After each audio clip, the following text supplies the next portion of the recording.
At Habnet, we support and promote entrepreneurship and civic engagement. We basically try to get you guys to start your own businesses. Make sense? It's really important. What do all wealthy people have in common? Business. Money. Yeah. Well, how do they get that money?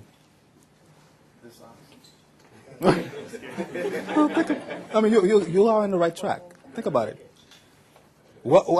First of all, what defines a wealthy person? Residual income. What do you mean by that?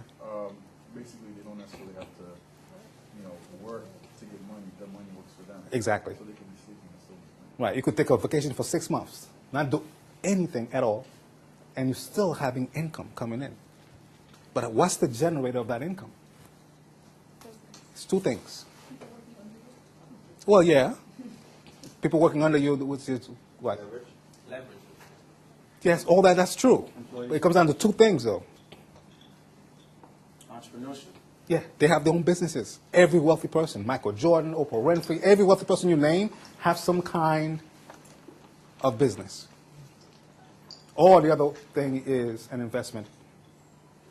That makes them a lot of money every month. So if you're serious about making money, how many of you are serious about making money? Don't be shy. Okay. What do you need to do? If you're serious about making money, what do you need to do? Yeah, invest and start your own business. Find out what people need, what you need to do, what your passion is. If you could match those things, you'll be very wealthy. I'm not going to say it's easy. It's very difficult. It's probably the hardest thing you ever do. But it's also the most rewarding thing. Anybody know what's the other difference between a business person and a person who works for a living? How many of you work for a living? Okay, when you get your paycheck, what do you see? Taxes. Say that again, louder. Taxes. You don't even see your paycheck yet. There's some guy named FICA that deducted something.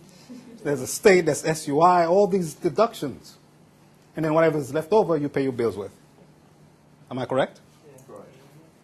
When you're a business owner, it's the opposite. You pay all your bills first. Name the bills. Name bills. Bills you have. Rent. Dry clean. Clean, utilities, car payments, car notes, whatever it is. What else? Groceries. Groceries. Well, you could put, maybe if it's an event. Office groceries. Yeah. Eat breakfast at work.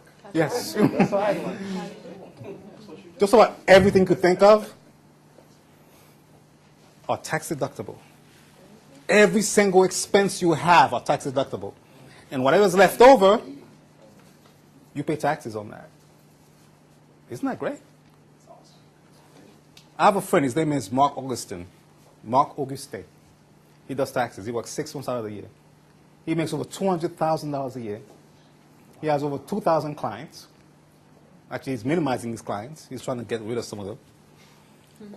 His reported income, anybody guess, just take a guess what it is, what he reports as 50,000, 20,000. 40,000. He rents an office space from his mother's house. The rent he pays is tax deductible. He hires people to do taxes with him. Every single salary he pays are tax deductible.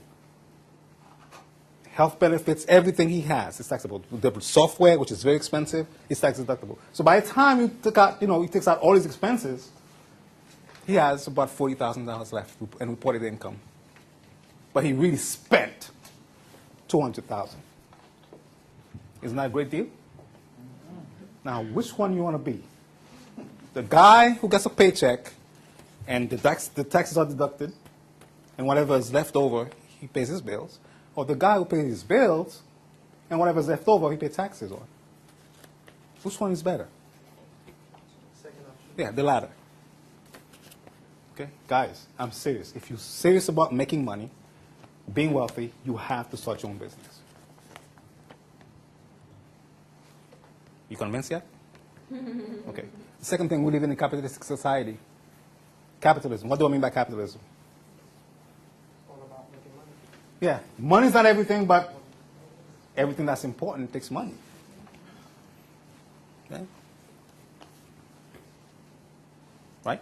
Yes, sir. You need the money. It's the system we live in. It's like you can't do without it. And we'll do almost anything for it.